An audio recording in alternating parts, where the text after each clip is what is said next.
Hey everybody, welcome back to the Essential Tales and Poems of Edgar Allan Poe the Musical. Don't worry, this bit will pay off later. Today, we're going to be ranking and reviewing some albums of music that the internet has deemed to be extremely important, influential, and generally good. Or at least 4chan seems to think so. I've never regularly used 4chan, but this chart of albums appears to have a lot of records that I am personally very, very fond of, so I'm super excited to get into this. Full disclosure though, this video idea was stolen directly from the current greatest music YouTuber of all time, Kyle Reed. You should watch his video like this as well. And yeah, Kyle, if you see this, let's collaborate maybe someday.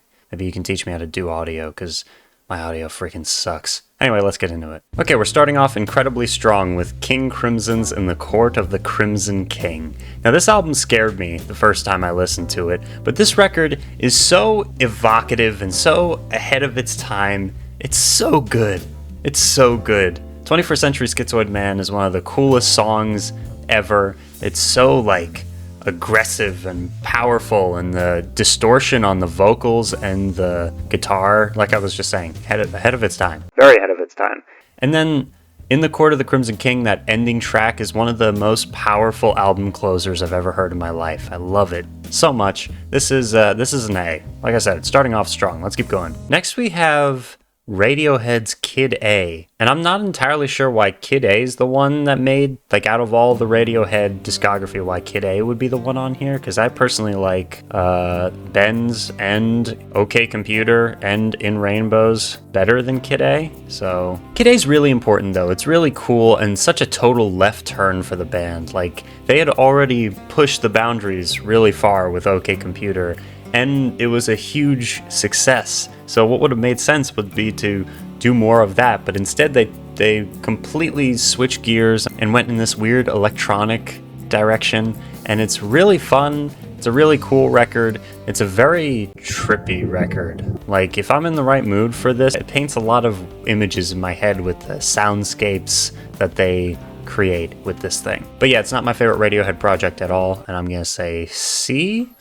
I feel like this video might end up making people mad. Let me just clarify really quick. First of all, this is all just opinion, very subjective stuff that changes on a daily basis. And then second, when I give it these letter ratings, I mean in comparison to the other albums on this list. I don't mean that Radiohead Kid A is probably a A or B tier album for me, but comparatively to the rest of these, I'm gonna say a C, okay?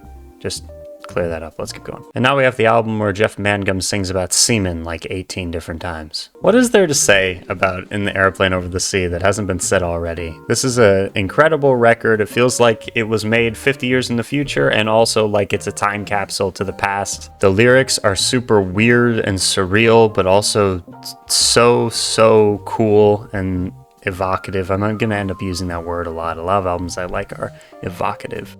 The guitars are so warm, and then when the distortion comes in and it just crushes you and blows you away, and then the little instrumental passages with the horns and everything. It's such a great album. Such a great album. Let's go with B. It's not the best thing on here, but it's really up there. Next we have a group that I had never heard of before going through this list, and I actually did multiple weeks of preparation for this video, just listening to a bunch of albums that I'd never heard before, and this is one of them, Animal Collective's Merriweather Post Pavilion. Now, the first time I listened to this, it kind of reminded me of the first time I listened to Loveless by My Bloody Valentine, which kind of ironically is the next one on this list. And sonically, it doesn't sound anything like Loveless, but the sheer overwhelming intensity of the sound and the noise on this album, and how confident and pretty and just overwhelming. It took me a couple of listens for it to really click at all. It's a very dreamlike album. I really like the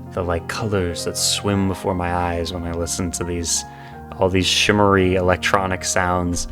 Some of the coolest and most experimental and beautiful pop music I've ever heard in my life. It's really good. Let's give it a C. You remember the Edgar Allan Poe joke that you were promised at the beginning of this video? Well, it's not going to happen, so you can forget about it. Next, we have Loveless by My Bloody Valentine.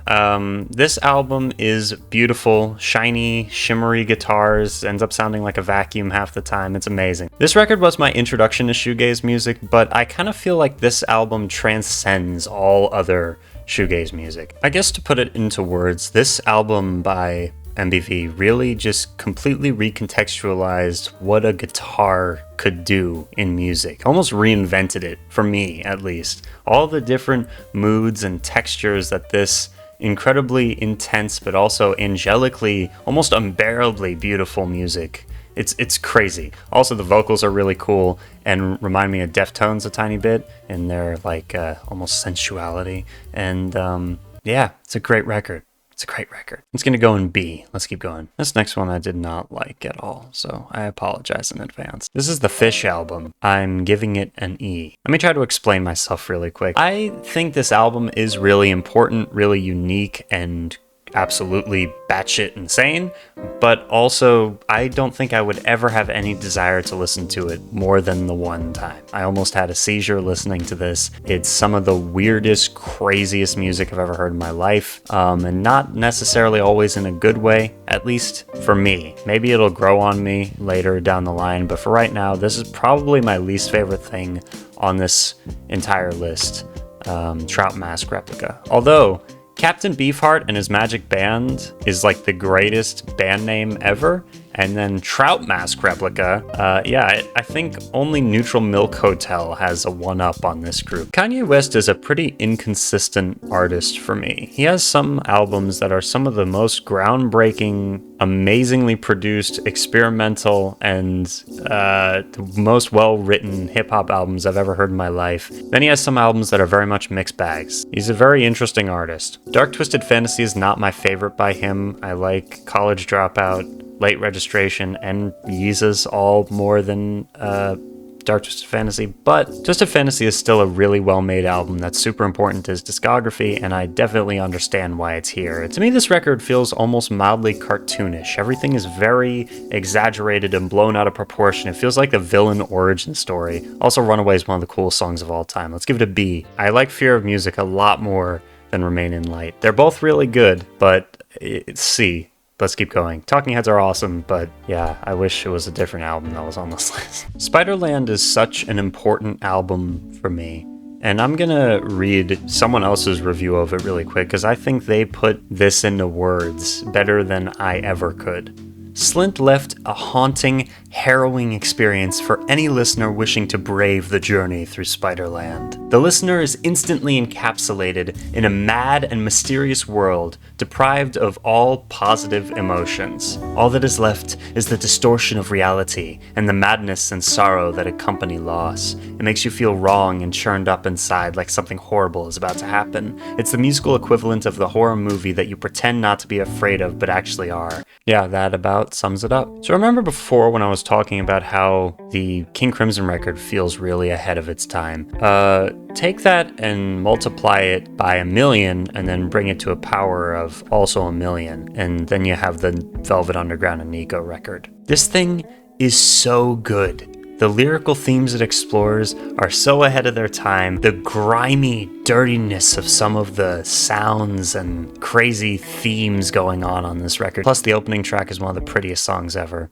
I'm gonna give that one an A. So this album I didn't realize was an instrumental, and it took me a couple tries to really get into it. But once I finally sat down and kind of put on headphones and just zoned out, this album freaking it's nuts. So the name of this band is Godspeed You, Black Emperor, and the name of the album is Lift Your Skinny Fists Like Antennas to Heaven. And that's what you end up doing by the end of the record multiple times. This band is the pinnacle of dynamics. You have to be kind of patient for it to really pay off, but the musical element of this group is so powerful and overwhelming, and devastating but also uplifting and beautiful. I love this record. It's not my favorite thing in the world because I do like lyrics and music, but as an experience, it's a really, really cool record. It's gonna go in the B category.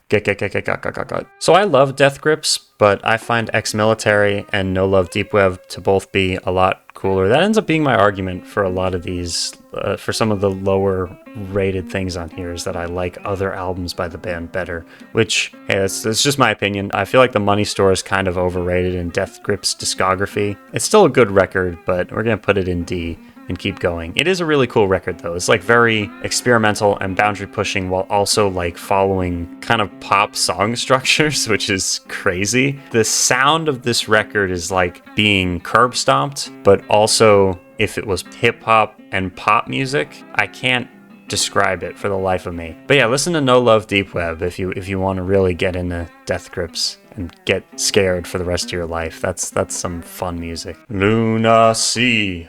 Lunacy, Lunacy, Lunacy. Swans are a very difficult group to pin down.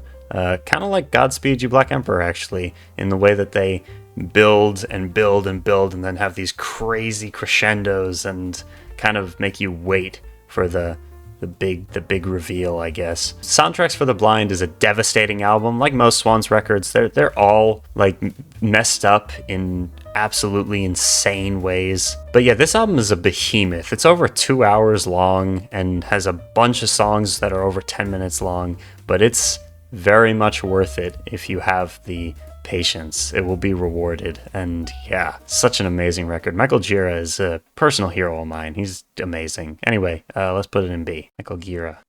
Michael Gira is a personal hero of mine, and it's so amazing what Swans are able to do conceptually. It's some of the coolest stuff ever. So here's another record I'd never heard of. It's by Daniel Profeta, and it's called Paper Skies. And I don't know, I kind of see what he was trying to do with this, but it ends up just feeling super pretentious and contrived, so I don't know. Let's put that one in the hell category. Next, we've got the album with that riff at the beginning that I can't play no matter how hard I try, American Football's self-titled record. I like a lot of other bands in this genre a whole lot more than American Football. I never really got into them in the same way that other people did. I don't know. I just never really loved this album. It's still pretty good. Like I mean, nothing's objective, but objectively, even though I don't love it, it is a pretty good record. So I guess C. Let's keep going. Next, we have the Beach Boys' Pet Sounds. This is a very depressing album. Like, it's a very sad album, but also like in a super upbeat and jaunty way. It also feels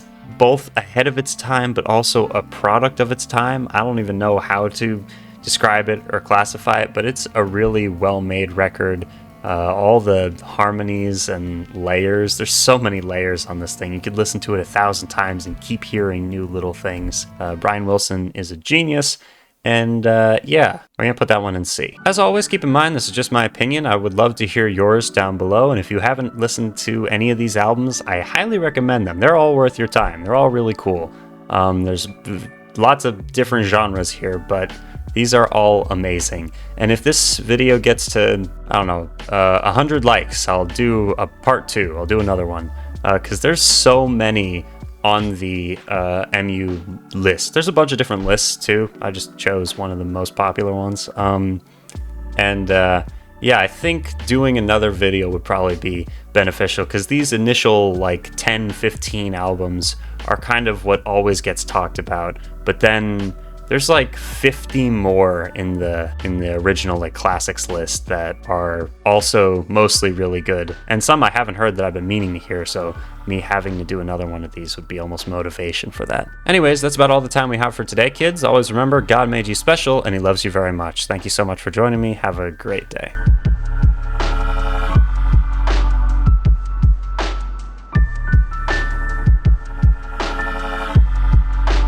The moon never beams without bringing me dreams of the beautiful Annabelle Lee.